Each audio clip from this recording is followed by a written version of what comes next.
Hello and welcome to Crowforest Reviews. So on this, the anniversary of my coming out online, as well as the 100th episode of Crowforest Reviews, I thought we'd do something a little different this time, with our first ever double feature. Specifically, Psycho and Silence of the Lambs. This is the Psycho of the Lambs.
So I feel like everyone, regardless of if you've seen the movies or not, is at least pretty familiar with them.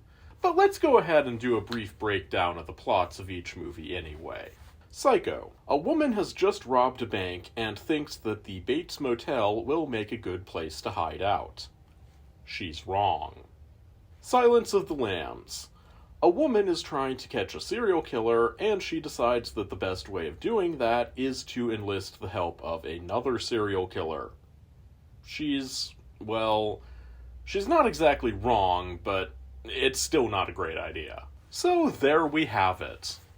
Wow, it did not take nearly as long as I thought it would to get through 2 movies, but I guess we're done here. Roll credits. Okay, no, we're not nearly done here.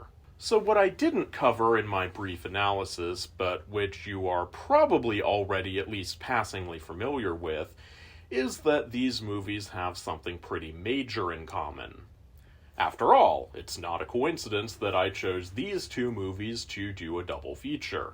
So what is this thing that these movies have in common? Well, they both prominently feature the archetypal transgender/transvestite serial killer, and are largely responsible for cementing that image of this mythic figure into the popular consciousness. Though not entirely, we will get to that. Also, it should be noted that the reason I say transgender/transvestite is because these movies, as well as the crap ton of media that came afterward, do not make that distinction. Well, okay, that's actually not entirely true.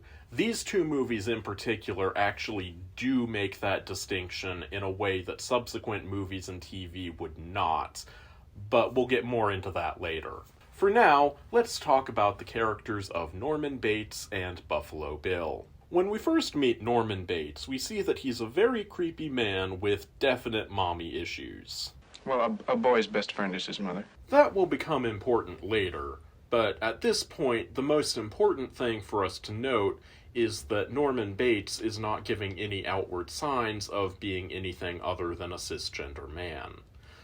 Not that you have to give outward signs in order to be valid, that's not what I'm saying here, but just bear with me, I have a point to make. By contrast, when we first meet Buffalo Bill, there is already a lot of gender going on. Though as to whether Buffalo Bill is a trans woman or a cross-dresser, or something else entirely, that is not immediately apparent, though it will become clear later.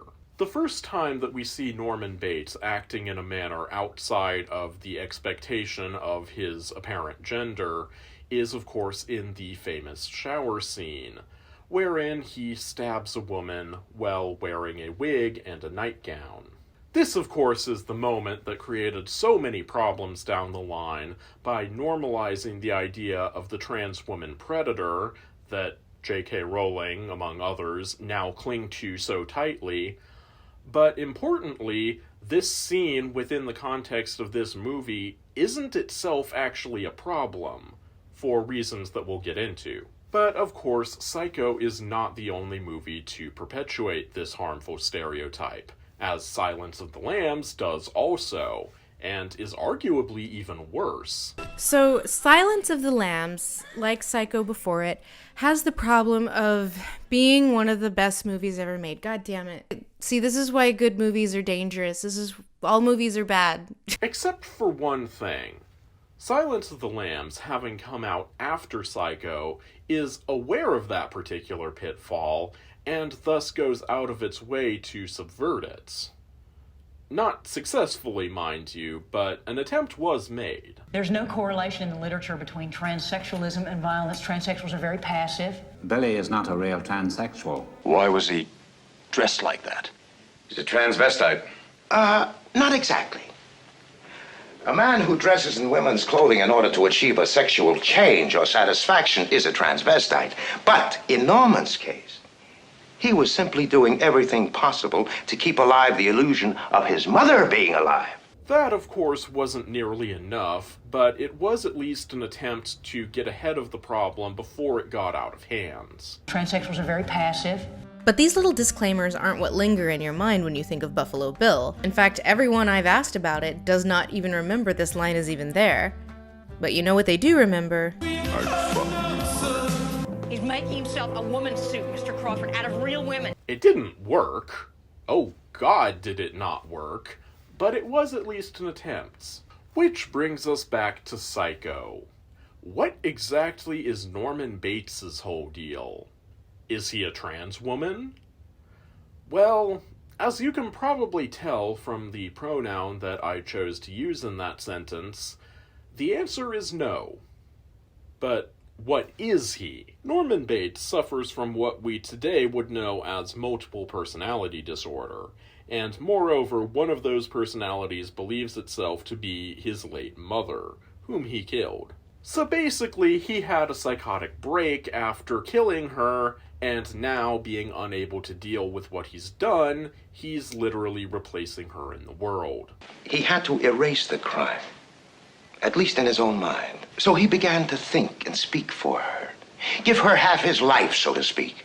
At times, he could be both personalities, carry on conversations. He was never all Norman, but he was often only mother. Those who actually believed in their transgender identity were also highlighted as being mentally ill or mad. Take Buffalo Bill in Silence of the Lambs, Norman Bates in Psycho. So Norman is a killer, but Norman is also his mother, and so his mother is a killer. It's very weird and Freudian, and frankly, let's not get too much into that, but the bottom line is that Norman is not a killer because he's trans. He's just a killer, and also he's not even trans. This is clearly a very different thing. Now, as for whether Norman's mother was also a killer before her death, we don't get that answer in the movie, so we can only speculate. But it would make sense, to a degree. Also, I guess I have to mention now that there is a prequel TV series now called Bates Motel. So, if you want to see that as definitive answers to these questions, you can do that. I'm a little mixed on the TV series myself. It has some good ideas, some bad ideas, and some just kind of weird ideas. So, overall, it's kind of a hot mess. So feel free to watch it and come to your own conclusions. But for now, that's not what we're here for. So cut back to Buffalo Bill. Buffalo Bill is clearly not role-playing as his mother, so what's his deal? Well, in a word, autogynephilia. Oh boy, this is gonna be rough. So what is autogynephilia? Oh god, that is a loaded question, but let's see if we can clear this up. The Oxford English Dictionary defines autogynephilia as not a real thing. So, first of all, I have a whole thing written in here, which I will get to, but I want to preface this by saying, what is autogynephilia? It is not a real thing. But let's humor these people and come up with some definitions anyway. But keep in mind, this is not a real thing. Or, at the very least, it doesn't mean what people claim it means. So, keep that in mind. Put simply, and crudely, autogynephilia is the idea that men get off on the idea of themselves having a woman's body. The theory was, and note that that's was, as in this theory has been debunked countless times, but the theory was that this was, in fact, the reason for the very existence of trans women. To reiterate, it's a stupid theory. So according to this theory, trans women are really just men who get off on the idea of themselves having women's bodies to the point of actually getting the surgery in order to fulfill their ultimate sexual fantasy.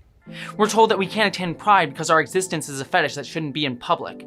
We're told that just our bodies existing in a space is tantamount to sexually harassing others. That if we enter a restroom, our bodies are seen as creepy and sexual and weird and just an inherently sexual perversion and therefore inherently sexualizing of other women in the bathroom. He's an autogynephile, AGP, who gets sexual pleasure from dressing up and acting out his objectified ideas of what a woman should be, up to and including invading women's single-sex spaces, thereby forcing women to be unwilling participants to fulfill his sexual fantasies. It might not be politically correct to admit it, but for many men, transgenderism is a form of fetish, a step up from cross-dressing, being sexually excited by the thought of oneself as a woman. Because that's what this is. This is the belief that being trans is a sexual fetish. This, of course, is complete bullshit. Trans women are women, not men with a fetish.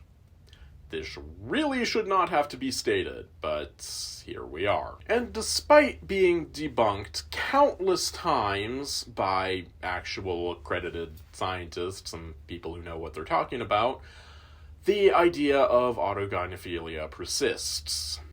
It is generally accepted within psychology and among trans health providers that transgender people who transition do so because they have a gender identity that is incongruent with their birth-assigned sex and distinct from their sexual orientation. In contradiction to this standard model, the theory of autogynephilia posits that transgender women's female gender identities and transitions are merely a byproduct of their sexual orientations. While subsequent research has yielded numerous lines of evidence that, taken together, disprove the theory, autogynephilia is still often touted by anti-transgender groups, including trans-exclusionary feminists. Now, I'm not saying that no man has ever had autogynephilia. I'm not an expert in the field, and I wouldn't know that, but it's irrelevant. It has nothing to do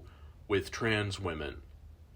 If there's some man out there, first of all, it's not common to the point where we've never had any documented cases, but okay, let's play devil's advocate and pretend that maybe there's one out there somewhere. Not relevant to the trans issue, because if a man has autogynephilia, then that's a man with autogynephilia, not a trans woman. In other words, having autogynephilia or not having it has fuck all to do with gender. You can have it or not, and that does not change your gender. And that's assuming it's a real thing, which I guess for the purposes of this thought experiment, we are assuming that. So that, finally, brings us back to Buffalo Bill. The character of Buffalo Bill is undeniably built upon the idea of autogynephilia. Buffalo Bill is the archetypal autogynephile. But here's the thing. Remember that line from earlier? There's no correlation in the literature between transsexualism and violence. Transsexuals are very passive. Billy is not a real transsexual. This movie goes out of its way to reinforce the idea that Buffalo Bill is an autogynephilic man, not a trans woman. Now, of course, even that has been misappropriated in recent years, with people like J.K. Rowling saying things like, oh, of course he's just a man with autogynephilia, because after all, trans women don't exist. And of course, that's terrible, obviously, but it's also just not a fair reading of the text of this movie. But that didn't stop J.K. Rowling, writing under the pen name of Robert Galbraith, from reinforcing this idea in her transphobic novel, Troubled Blood. So I can't help but thinking that using this plot point in this movie was incredibly irresponsible, despite the attempt at damage control. Because ultimately, no amount of damage control was going to be able to prevent these bad faith readings. And while we're on the topic, it's worth pointing out that this is the exact same argument that J.K. Rowling used to try and justify her novel Troubled Blood, which she claimed could not possibly be transphobic because the killer wasn't even a trans woman. He was just a man disguising himself as a woman in order to gain access to women's spaces and kill them. But that's exactly how she describes trans women. She says that trans women don't exist and that they're just men disguised as women in order to gain access to women's spaces to kill them, or other types of assault. So, really, this is just a classic bait and switch. A lot of trans people have called this book transphobic. And you might think that's unfair since the character Dennis Creed, he's not a trans, he's a cross-dresser. Is that the transvestite or transsexual serial killer is an old transphobic trope that goes back decades. The trope seems to originate in 1960 with Alfred Hitchcock's Psycho. Also, while we're on the topic, if you'll permit me a brief aside, I feel that I really do need to address something that she wrote in her Turf Wars essay. I promise this will be relevant. In the manifesto, J.K. writes, I've wondered whether, if I'd been born 30 years later, I too might have tried to transition. The allure of escaping womanhood would have been huge. I struggled with severe OCD as a teenager.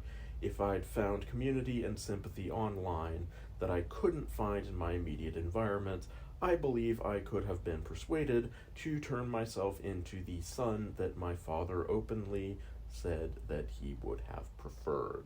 Oh boy. So, obviously, there is a lot going on in that passage.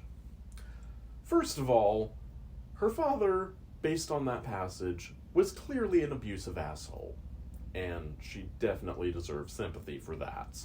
However, that sympathy can only extend so far when you consider how she's weaponizing this story against the entirety of the transmasculine community.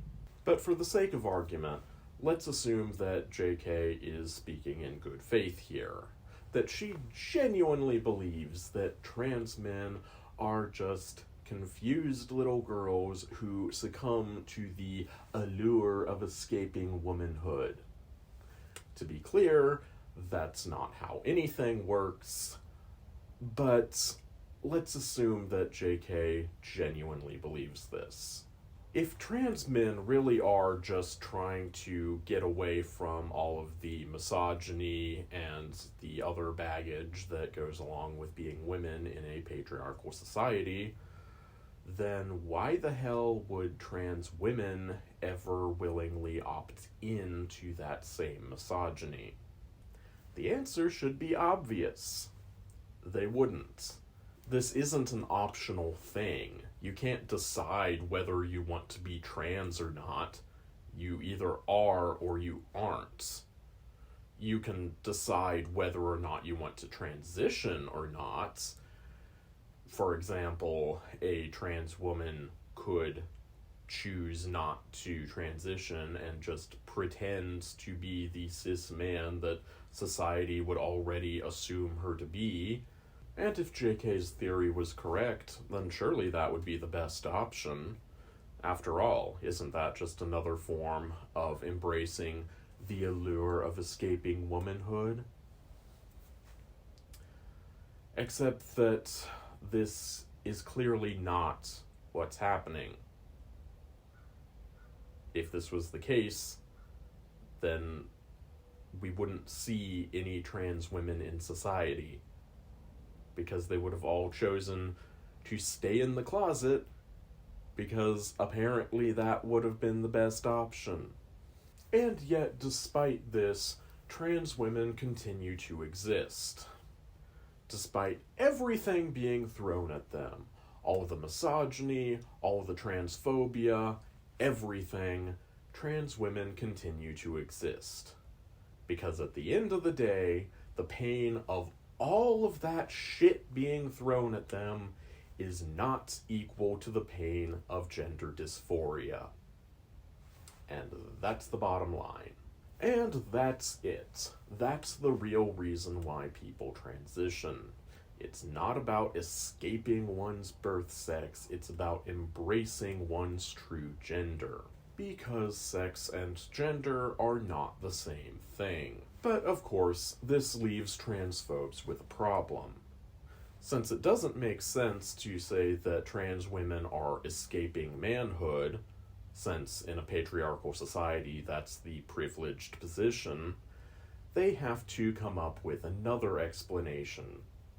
And that's where we get the predator argument. So trans men transition as a way of escaping womanhood, but trans women are secretly men who transition only to gain access to women's spaces so that they can attack and kill real women. And that, in a nutshell, is where the idea of the trans serial killer comes from, and why it is still so prevalent today. There, see? I told you I'd bring it all back around to be relevant. This shit's all connected. But anyway, let's get back to the movies. Psycho ends with Norman, still wearing his mother's nightgown, being taken down by the cops right as he's about to kill another woman. And then we cut over to the police station where it's revealed that he has split personality disorder and that he believes himself to be his mother. Not that he believes himself to be a woman, mind you. No, that he believes himself to be a specific other person. That is a very important distinction. Incidentally, this might potentially be getting into Ollie London territory, where this individual, I wouldn't even guess at pronouns at this point, but this individual is like, from what I'm able to gather, and I could be mistaken here, but seems to be appropriating the identity of a specific Korean pop star, from my understanding, which, yeah, that's bonkers, and that is not representative of the trans experience at all. That's bonkers. Yeah, if it turns out I'm wrong about that, I can remove this bit, but that is my understanding, and kind of seems relevant to mention because that's kind of very close to this whole narrative going on here in a very strange kind of way. So kind of seemed worth bringing up, but I guess I should do more research into that and make sure that that is actually the case. That I know that Ollie London is impersonating a Korean pop star persona and is like transracial, which is not a thing, by the way. As far as being a specific pop star, I believe I've heard that, but I will try to verify that, because if that's the case, then wow, this is like some psycho shit. Like, the movie, I'm not calling names. I'm just pointing out the similarities to the movie. So, yeah. That was an interesting aside. So in the end, while these movies may not actually be about trans serial killers at all, they did, unfortunately, set the tone for media going forward. And that is still very much going on today. Remember J.K. Rowling's Troubled Blood? Yeah, that's a pretty recent example. And it's far from the only example, so let's go ahead and get into some of those examples. Chapter 2. Additional trans serial killers from movies and TV.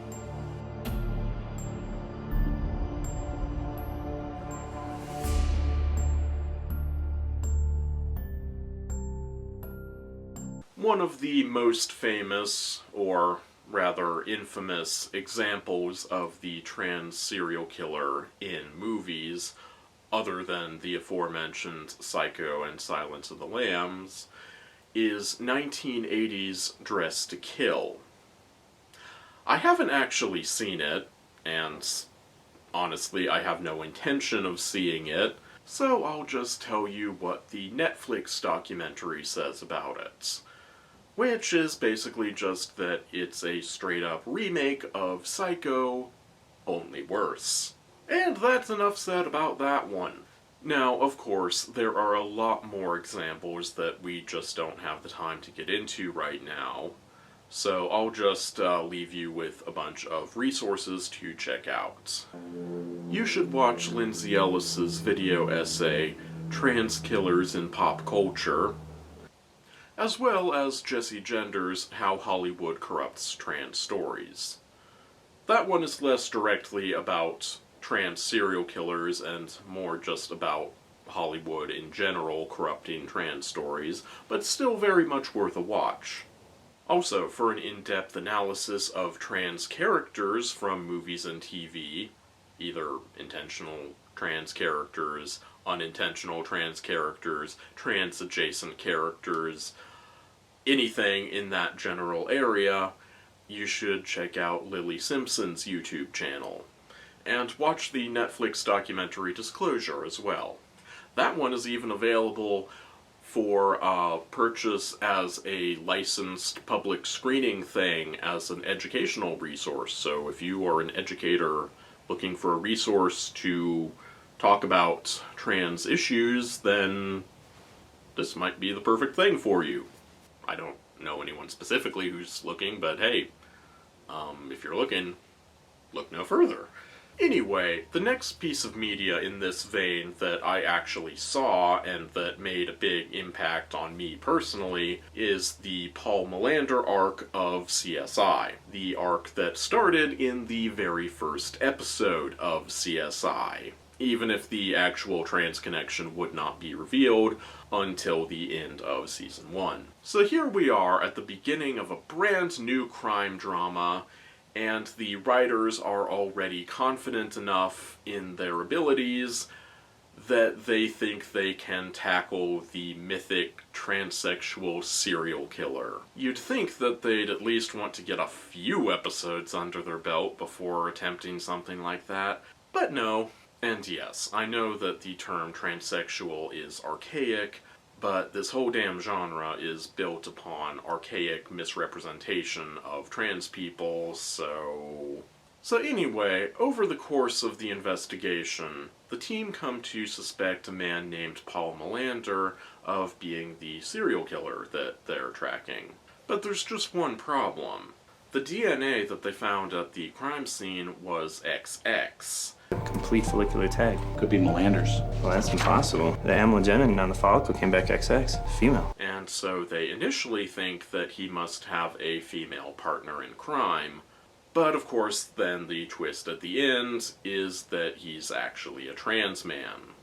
And it was his DNA.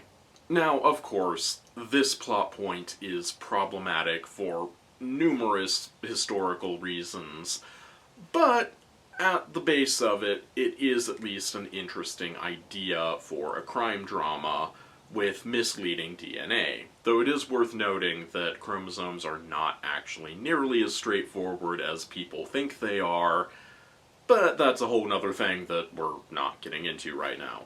Also, it's worth noting that this arc is an example of the incredibly rare transmasculine serial killer, since this trope is almost exclusively about trans women serial killers. I'm not really sure what that says about the writers of CSI, or what it means in general, but it's kind of interesting. Also, I'm pretty sure this was my first introduction to the concept of trans people, and I do remember that I actually did kind of enjoy the arc for that reason.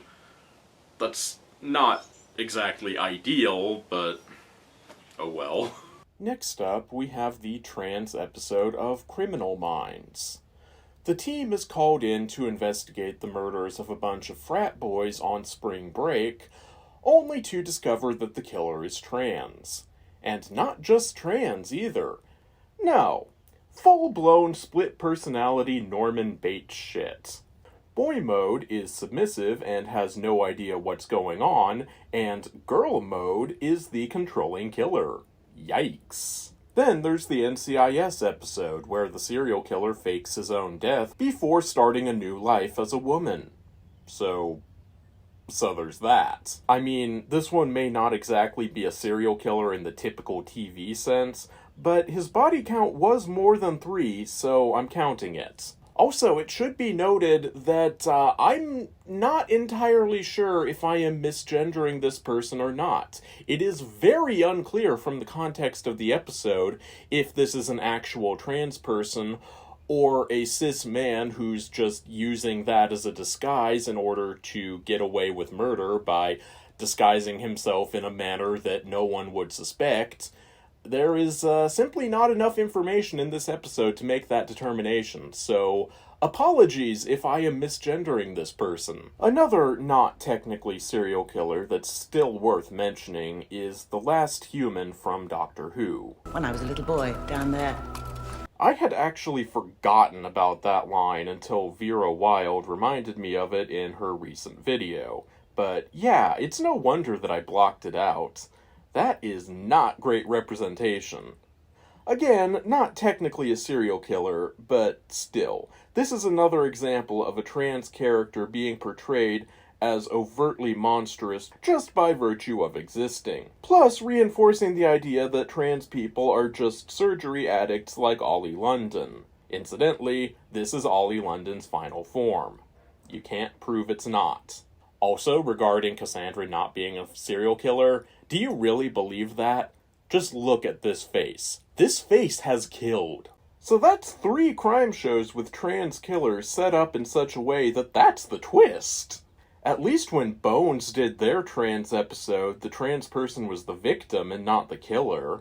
Not that that's great, but given the 2 options, it's certainly better. So anyway, continuing along on my own personal journey of self-discovery through the lens of fictional serial killers, which, now that I say that out loud, wow, that's a thing. The next movie that we come to is probably the movie Predestination, which technically is not about a trans serial killer, more of a trans time-traveling assassin, time cop type person. Spoilers, by the way. Anyway, yeah, so main character, time cop assassin guy, goes back in time and ends up interacting with past versions of himself, including a younger male version of himself and an even younger female version. So, yeah. We'll come back to the specifics of that movie in a future video, but for now, let's move on. The next thing that really stood out to me was a plot point in Insidious Chapter 2. In this movie, we are introduced to a serial killer who, you guessed it, is transcoded. Because this continues to be a thing. We see his backstory, and we see that apparently his mother used to dress him up in little girl's clothes. And that is a fairly common plot point in these types of things. I don't know why this keeps happening.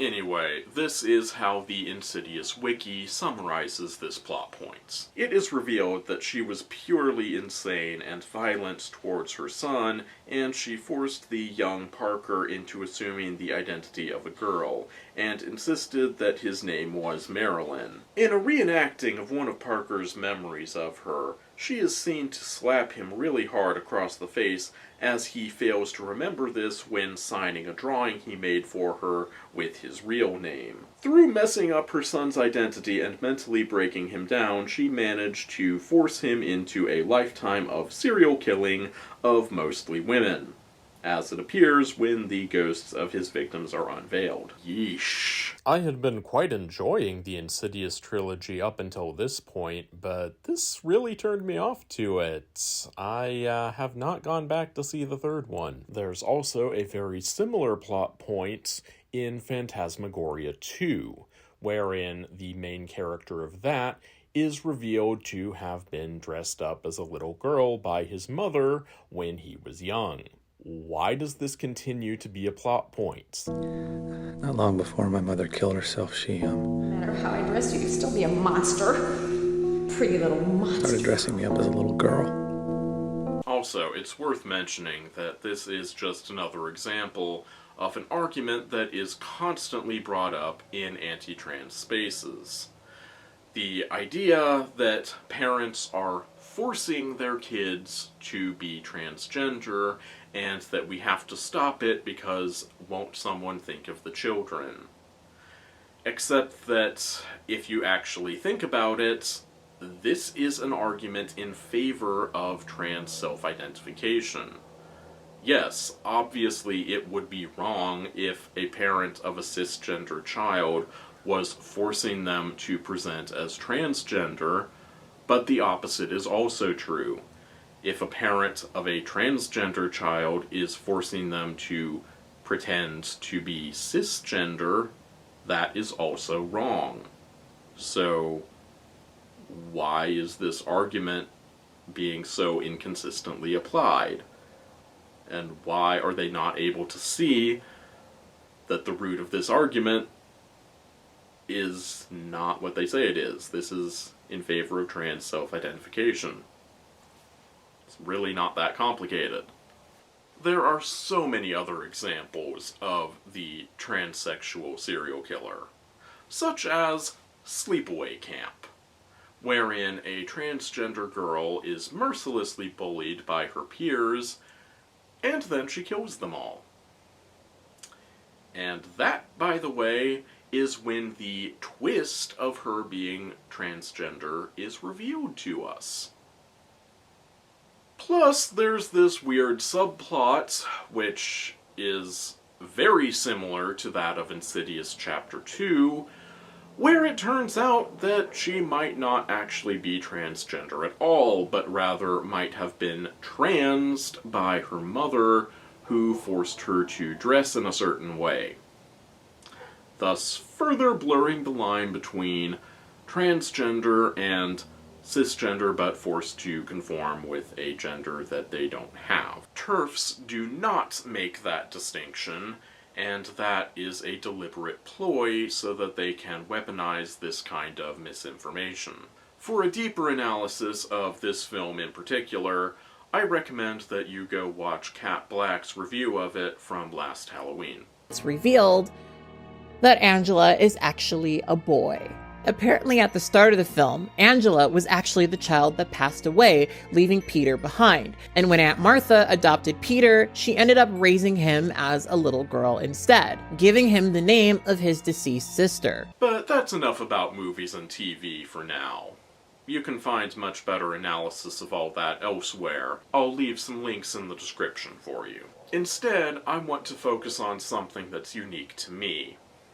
Something that you won't be able to find anywhere else. So, let's get right into it. Let's talk about Crowforest the Movie. Chapter 3. Crowforest the Movie. So yes, we're talking about Crowforest the Movie. You probably thought that that poster was just left over from before, if you noticed it at all. But no.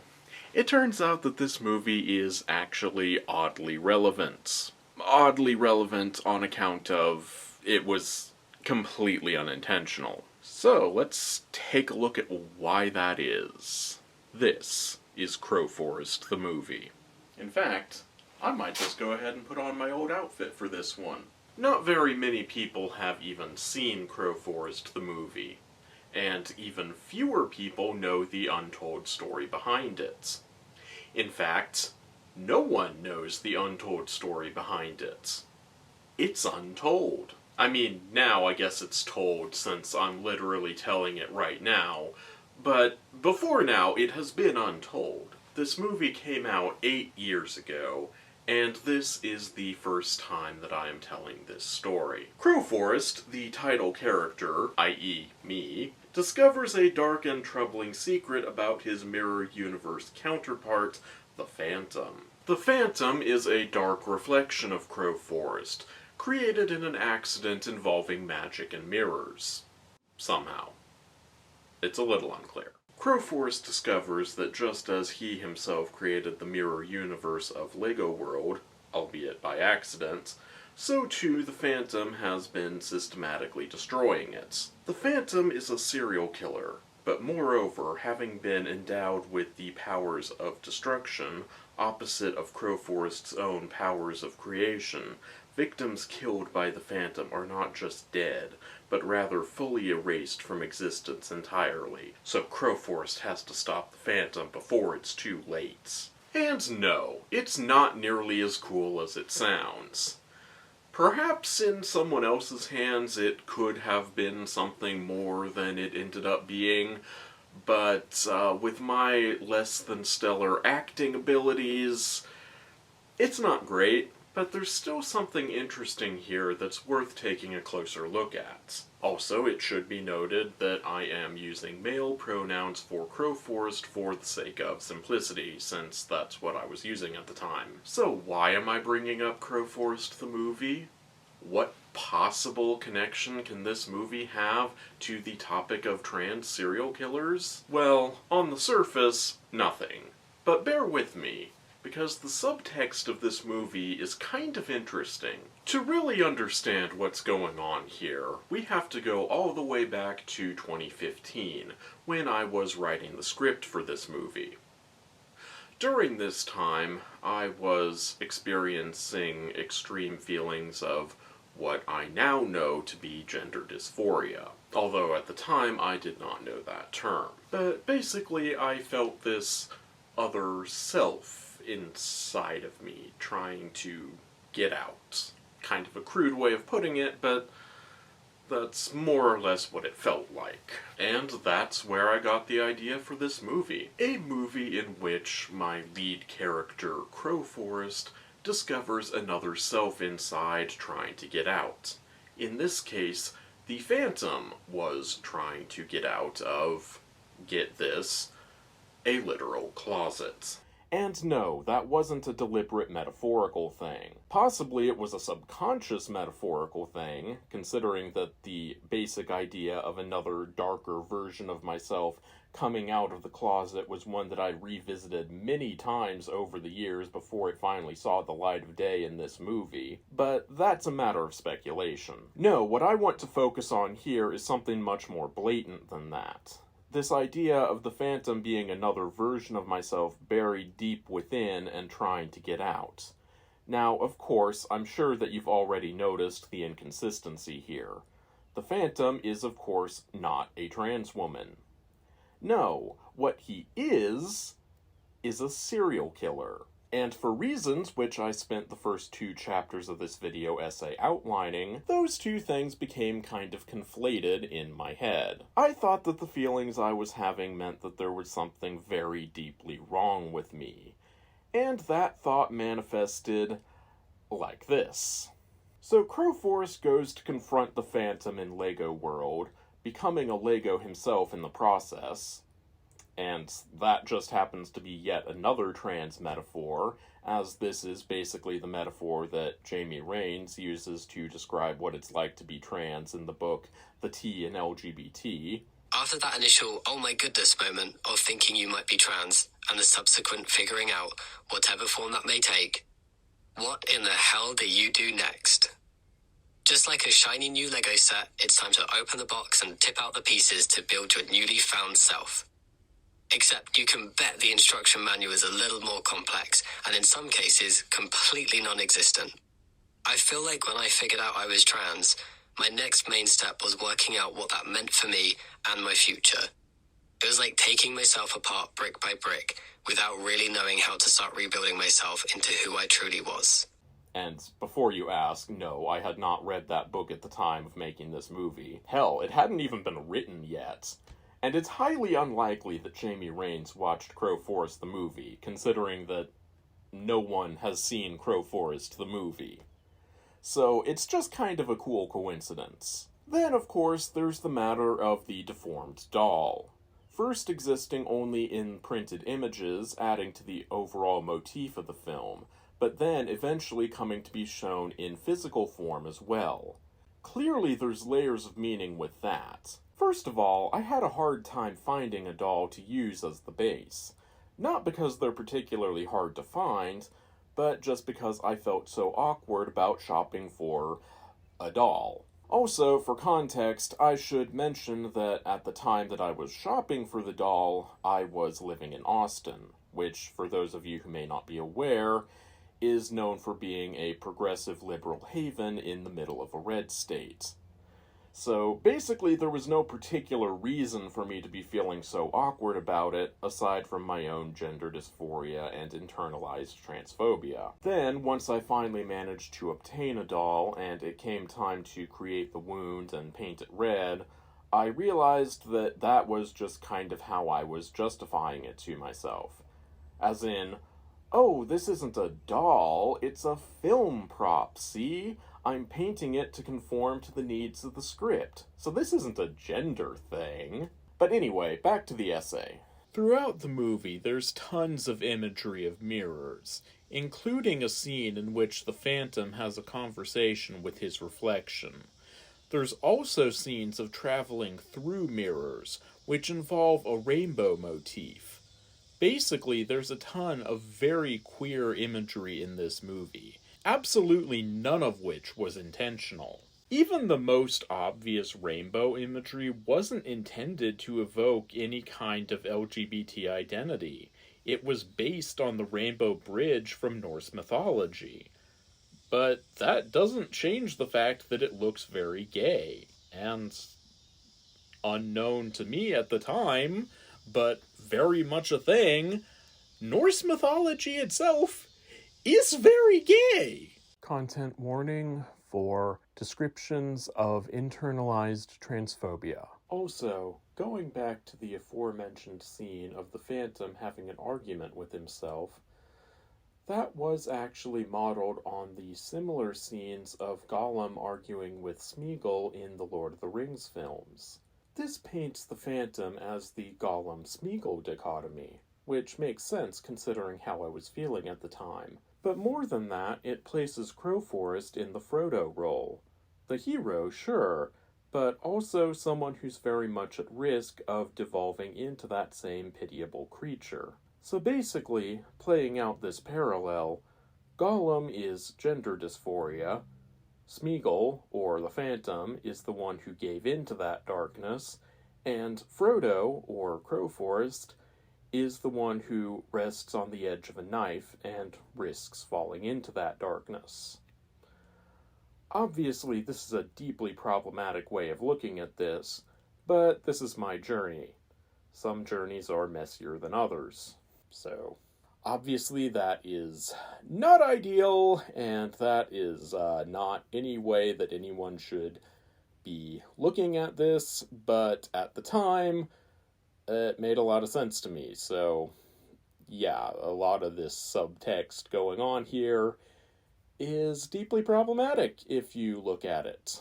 I bring this up not because I think this is a useful metaphor that anyone should be using, but rather as an illustration of what internalized transphobia can look like. Also, going back to the doll image that I mentioned earlier, the reason for that within the context of the plot of the movie is that whenever someone is killed by the Phantom, their identity is erased, replaced by a generic interchangeable doll face.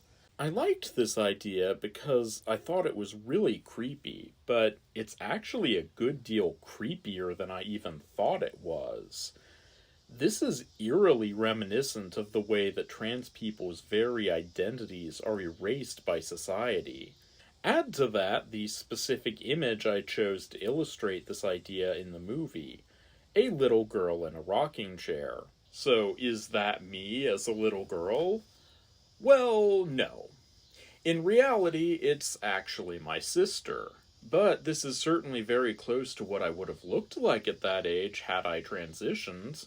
But of course I didn't transition at that age, which is metaphorically represented in the movie by the image fading away and becoming replaced by that generic interchangeable doll. I think it's pretty clear looking back that there was an awful lot going on subconsciously when I wrote this script.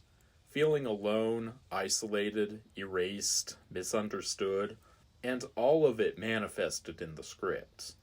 I even remember that when I was writing it, it all made perfect sense, but then when I was filming it, I started to question whether it actually made sense. But I didn't have time to change it because I gave myself basically a year to film and edit everything and release it alongside my Halloween reviews for that year. 2016 was kind of a hectic year for me.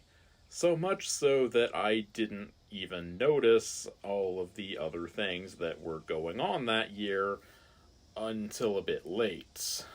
It's a bit ironic, really. I was so busy making an unintentionally trans film that I didn't notice the gathering storm clouds of the coming trans genocide. Not that that's an excuse, I should have been paying attention, but at the same time, I really didn't know much about trans issues at that time. Now, as for the actual plot of the movie, well, you've come to the wrong place for that. I'm focusing exclusively on the trans stuff in this video. But I did already do a review of it, so you can go watch that. Or just watch the movie. It's also on my YouTube channel. For free, I might add. Also, as a side note, there was a scripted scene that was supposed to appear in Crowforest 2 involving me wearing a dress, but I cut the scene. It was supposed to have been at the very end of the movie when the Phantom gets banished to the Shadow Realm or whatever, and gets greeted by the Queen of Hell. Played by me, of course, since I play most of the parts. I even filmed this scene, but I chickened out and didn't put it in the movie. On a related note, a very similar thing happened back when I first started Crowforest reviews. The Halloween review that year involved the storyline segment of Crowforest confronting the Phantom for the first time, setting up the big showdown the following year. This initial confrontation, incidentally, is the opening flashback of Crowforest the Movie, providing necessary context. But the thing that makes this relevant to us here is that I had initially planned for that sequence to end with a musical number between Crowforest and the Phantom, with Crowforest dressed as Christine. That did not end up happening. Instead, there's just this montage, which still works pretty well, but really isn't the scene I had originally intended. Incidentally, I did finally do the musical number I had originally planned, and it's part of Crowforest 2. It still does not feature Crowforest dressed as Christine. I used Bunny for those parts. I also had some explicitly gender-subverting ideas for a third Crowforest movie involving some sort of magic turning Crowforest into a girl, either temporarily or permanently. I hadn't really worked out the details. But Crowforest 3 is definitely not going to happen at this point. Though I actually did end up adapting a version of this idea into the storyline segment from my 2023 Halloween special. The ones where I came out as trans. So that's kind of interesting. Crowforest the Movie has always been the embodiment of my journey with gender, right from the beginning, through the underwhelming sequel, and even to the unmade third installment. Also, if you'll permit me a brief aside to something that's only tangentially related, 2016, when I started this journey, was a very bad year. The world was falling apart, and meanwhile I was dealing with my own issues. I was experiencing gender dysphoria with no relief, or even knowledge of what it was. I was working a terrible job for less than minimum wage. And I had recently had to move back in with my parents after said joke of a job failed to provide me with enough money to continue living on my own. Not to downplay just how fortunate I was to have a place to go, but it was still very discouraging, to say the least. In order to deal with these issues, I did what I always do in such circumstances. I focused all of my time and energy into writing and filmmaking, creating the script for and then producing Crowforest the Movie. But even this coping mechanism added to my stress levels. After all, filming and editing an entire movie in a year all by myself was a lot of work. And so I ended up succumbing to another coping mechanism. One that, although it is not at all uncommon, it's certainly not healthy. And now, if you are not currently in a place where you can hear about this particular coping mechanism, please skip to the timecode on screen. Content warning. Discussions of alcohol abuse. So, yeah, I turned to alcohol. I knew the risks, especially considering my family history, but I still succumbed. But to bring this back around, it was Crowforest the Movie that brought me out of it. Or, more precisely, the Christmas special that I did later that year, following up on the events of that movie. The special uses the Christmas Carol formula, and follows Crowforest, who's understandably very depressed following the events of Crowforest the Movie. And he's visited by the contractually obligated 3 ghosts of Christmas. The plot makes enough sense, considering the surrounding context. Crowforest can't handle having created a monster, and then having destroyed his own creation, and the classic Christmas Carol formula complements that quite nicely, if a little sarcastically. But there was one particular shot that was scripted and planned, which ended up tripping me up a bit. The special, as it appears on YouTube, contains this shot of Dr. Noonian discovering Crowforest lying on the floor in the thralls of despair. A striking image, to be sure, but in the original scripted version of the shot, there were empty wine bottles surrounding Crowforest. The idea was to illustrate the dangers of alcohol abuse and how easily someone could slip into it, but I realized that I wasn't so much illustrating the dangers of alcohol abuse so much as I was normalizing it. So I cut it and proceeded to film the shot minus the wine bottles. But simply finding the planned shot distasteful was not the thing that caused me to stop drinking. No, the thing that made me stop drinking was the fact that I was fully prepared to film the shot. As in, I had the props necessary for such a shot. I had been saving empty wine bottles for about a year in preparation for this shot, because I plan ahead. And so I had a dozen or so bottles to use. And that illustrated to me more clearly than anything else could have that I had a problem. I kept telling myself that it wasn't really a problem since this was a year's worth of empty bottles and not the remains of one bender. And yeah, to an extent that's true.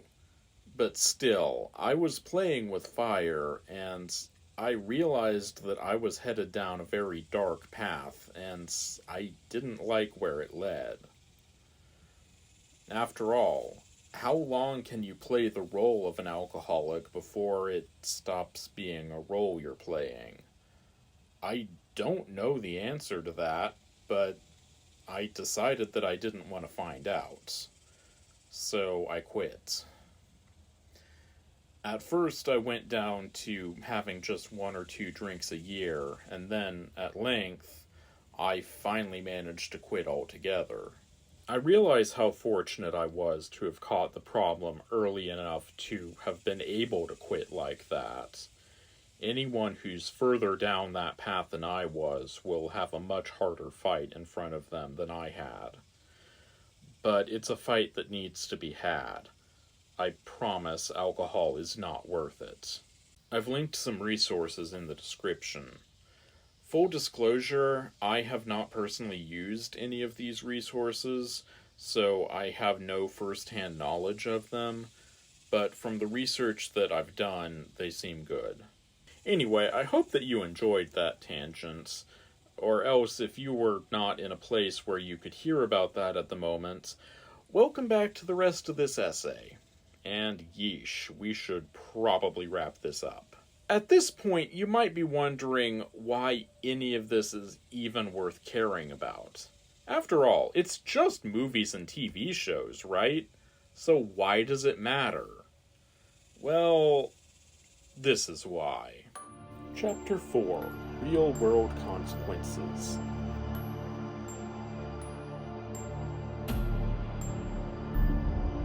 If you're wondering what the logical endpoint of all of this rhetoric about the transsexual serial killer and conflating the idea of trans person and serial killer in the popular consciousness is, well, it's this.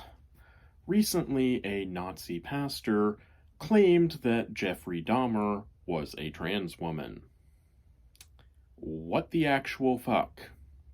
Once the person becomes a reprobate, they're capable of everything. Because their conscience is removed, and that's how you got people like Dahmer, and because their conscience is seared with a hot iron, they're capable to kill you, whatever, and they're super dangerous. So here he was telling me, a reprobate according to them, that I wasn't just evil, but that I had no moral conscience, that I was like Dahmer, that I could just kill and murder someone. The fact that I spent so many hours in their company at this point speaks volume for my propensity towards violence, even in the face of this church quite literally telling me how people like me should die.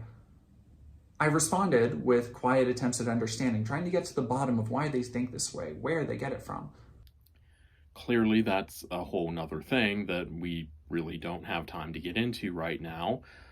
But I highly encourage you to go watch the video, A Trans Person Infiltrates a Hate Church, by YouTube user Dead Domain. I'll link it in the description, but I do have to warn you that it's a lot.